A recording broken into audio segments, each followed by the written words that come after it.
Romana. I'm here at AFMX with Patrick Fabian, actor known for Better Call Saul, The Last Exorcism, and many other credits. Check out his IMDb. It's extensive. So you live in LA, but you are no stranger to New Mexico. How does it feel to be back today? It feels great. I'm only here for a short time, which already makes me sad because there's so many things I need to do.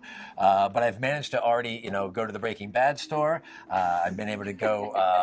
I haven't been able to hike Sandia quite yet, which is too bad. But I'm here for the film festival, which is the best thing in the world, and it's my first time in the historic Lobo Theater. And if you haven't come, I understand. Is it on Saturdays or Sundays? They have classic films. You can have brunch. Mm-hmm. Yep. Sundays. Yeah, on Sundays. So don't miss out on that because this theater is awesome. Yeah, it is. Well, you said earlier during your center stage conversation that you tend to dream like you're 17 years old.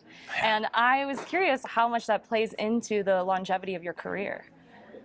Well, I think it probably plays a lot. There is a degree of, first of all, I get to play for my life. And as serious as it can be when you don't get the job or when you get the job, there's got to be a sense of, I don't know, every day's a new opportunity in this business, and you don't know what's going to happen, and you don't know who you met 5 years ago who now thinks of you and says, oh, you should come do this thing. So like many jobs in the country, relationships, who you know and what's going on can always change the course. But I think it can be a very challenging business. So in order to have enthusiasm and optimism, I think are necessary components in order to make it enjoyable.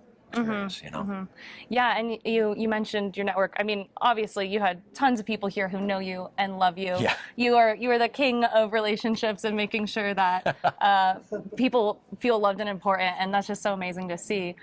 So thank you for that. Tonight, we will be premiering, or we will be showing The Way We Speak, which is a film that you star in. I'd love for you to share a couple words about what the film is about. And you mentioned earlier that people can also stream it. So anyone watching at home, I'd love for them to hear where they can stream it. Yeah, first of all, thank you to the festival for actually screening this out on the big screen because, like all filmmakers, they make it to be shown in a theater with an audience interacting with it. So I'm very excited to see how Albuquerque reacts to it tonight. But The Way We Speak is a feature debut written by Ian Ebright and directed by him as well. I'm the main character, Simon, and it's somebody who's running out of time, and he thinks that this is his last chance at crowning glory. And it examines what you're willing to do to get that crown and what damage you're willing to have in your wake. Along the way, there's lots of conversations about how you treat your spouse, how you treat your colleagues, whether you have a moral center. And Ian has written a script that actually delves into a bit of is there a God? Don't get crazy. It's not a theological thing, and it's not didactic either. It sort of touches on it in a very sort of thoughtful way.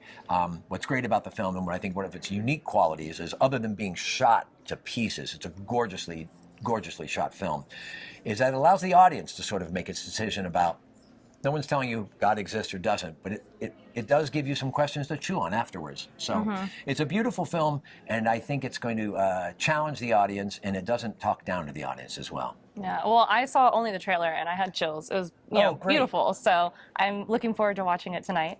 Thank you so much for joining us today. I would love for you to share what your favorite part about being at this festival is. I mean, being at AFMX is pretty cool, being back in New Mexico, and what's your favorite part so far, even though the day has not ended yet? I think the standing ovation is totally going to happen after the show, and if they put me up in the chair and crown me King of Albuquerque and march me up Central Avenue, I'm looking forward to that. But if it doesn't happen, I got a chance to say this on stage, and I want to say it again. A festival like this, and the festival executive director, Kira Sipler, providing opportunities for artists to go ahead and show their works, providing opportunities for the community to see these people's art, I think is massively important. And when the world is wobbly, both small and large, I've always thought art is where you go to either make sense of it or to find comfort and shelter from it. And so no matter what film you're seeing here at the film festival, you will find something. So thank you to the festival, and thank you to the audience for showing up. Yeah, well, thank you so much, Patrick, for being here, and we hope that you enjoy the rest of the festival. Thanks, you.